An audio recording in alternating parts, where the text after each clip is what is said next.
Hey, what's going on? It's Joey Myers from the Hitting Performance Lab, and in this video we're going to go over the pounding the nail drill video.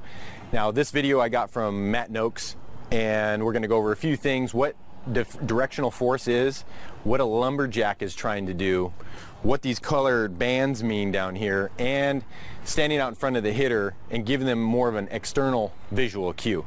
So again, thanks to Matt Noakes for giving me the idea for this video, and since then I've kind of refined it a little bit, worked with my hitters, and have seen some pretty good results, especially in the form of getting hitters to extend past the baseball, extend the arms past the baseball and actually finish their swings instead of alligator arming it, which is going to happen on inside pitches, high pitches in games when it's a timing issue, but we should be training our hitters in directional force.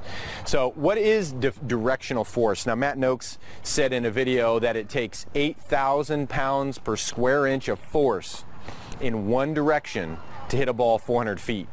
Now I tell my hitters that, and I tell them, don't worry about the 8,000 pounds per square inch of force, but do focus on one direction, because if we take a ball that's inner third and we try and direct our force outer third, so this, you see this purple band, you should be able to see this on the ground. If you can't in the video, then this is kind of what it looks like going out to for a righty to right center field, and you try and do your directional force out this way even though the ball's inner third.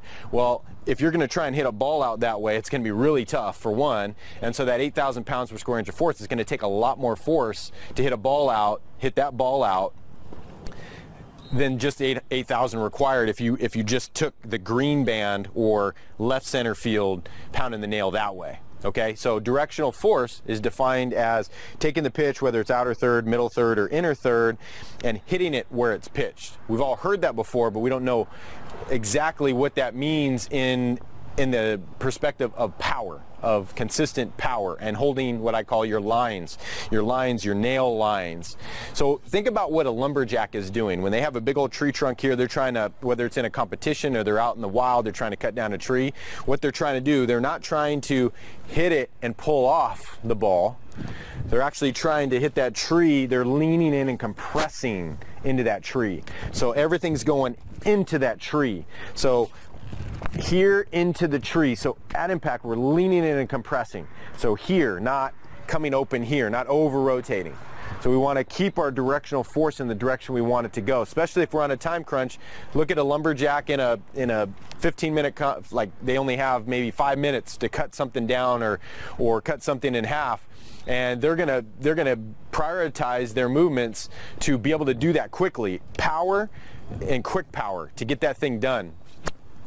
So what we do is we use these colored bands. If you can see them on the video, if you can't, then I'll just kind of give you the metaphor here, the imagery. So you got a green band here on the ground, and you don't have to make the same colors, but I like to use the colors for my hitters. It seems to help them get it a little bit better. So you're going to have these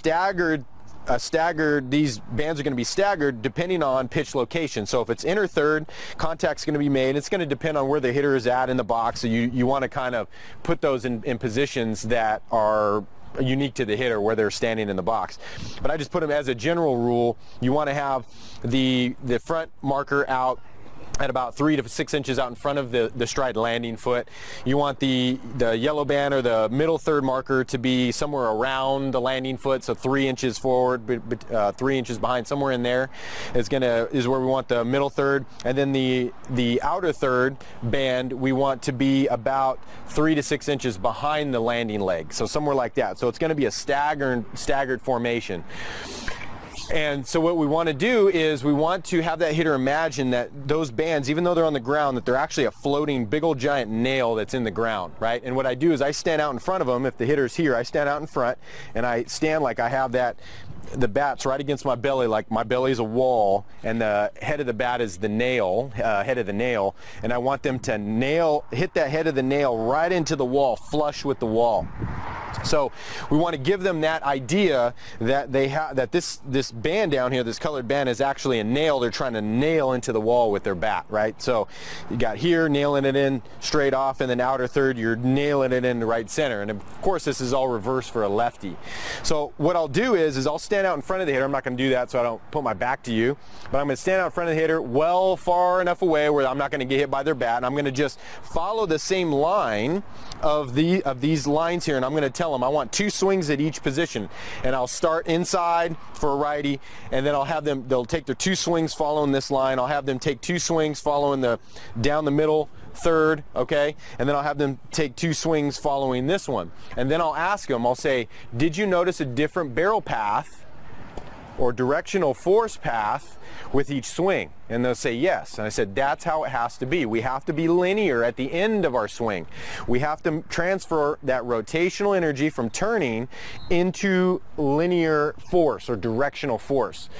So this is a really good drill. I find my hitters are doing very well with this. Again, it fixes the extension side. It fixes the I mean, even off the tee, doing the alligator arm thing, they shouldn't be doing that off the tee because there's no timing involved there. There's swing tempo, but not timing.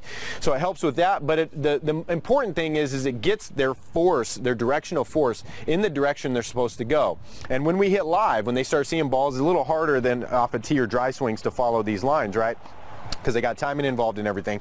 So what I tell them is I say you can slip a line, but you can't slip 2 lines.